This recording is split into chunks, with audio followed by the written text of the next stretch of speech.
الانترنت الغير محدود في مصر. الكلمتين دول مع بعض ما ينفعوش هنا في الدنيا مصر، ولكن بعد سنين طويلة من الشكاوي والهاشتاجات بتطلع وتختفي. الموضوع رجع تاني، بس مش من ناس عشوائية، في اشارات من تصريحات رسمية.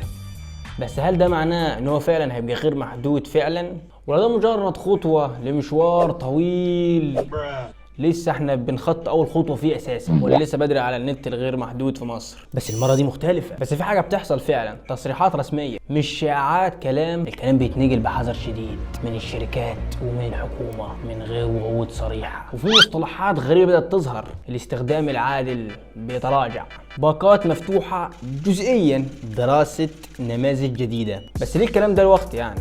ليه مش من زمان؟ مصر مش دولة فقيرة، البنية التحتية اتحسنت، كابلات بحرية في كل حتة، سرعات أعلى من سنين. بس المشكلة دايما الاستهلاك.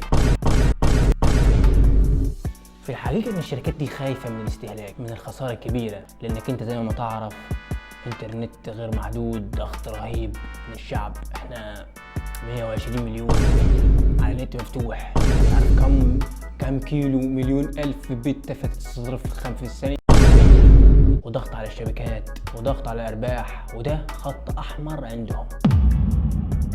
طب برضه ليه الاشارات دي؟ والله لان السوق اتغير والمحتوى تقل اكتر، والعاب الاونلاين طول اليوم. عندك ريد ريديمشن اكتر من 100 جيجا، وجي تي 6 اللي هتنزل هيبقى حجمها 600 جيجا. كل حاجه اتطورت وبقى حجمها اكتر، والضغط بتاع الجيجات بقى اقوى حاجه كده. يعني العالم بيتطور، هنفضل كده، هنفضل يعني محاصرين نفسنا في الباقة 150. خلاص الكلام، النت بيجي حاجة أساسية مش رفاهية. العالم كله بيتغير، والنت الغير محدود بيجي شيء طبيعي، ومصر مش معزولة. التأخير ليه سقف واحنا جربنا منه، بس خلينا نكون واقعيين شوية. نت غير محدود فجأة صعب جدا يحصل. هو الموضوع ممكن يجي بالتدريج.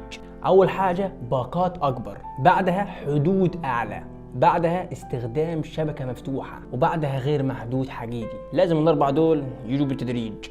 مستحيل تصبح في صبحك تلاقي النت غير محدود على غفلك في التليفون بتاعك كده فجأة، ما ينفعش الكلام ده. يعني احنا قريبين برضه بالنسبة للأيام اللي فاتت، يعني مش النهاردة ولا بكرة ولا الشهر الجاي، بس الحمد لله ان في طريقة فتح، بيجي في مجال، والموضوع بيجي مش وهم زي ما كنا فاكرين زمان.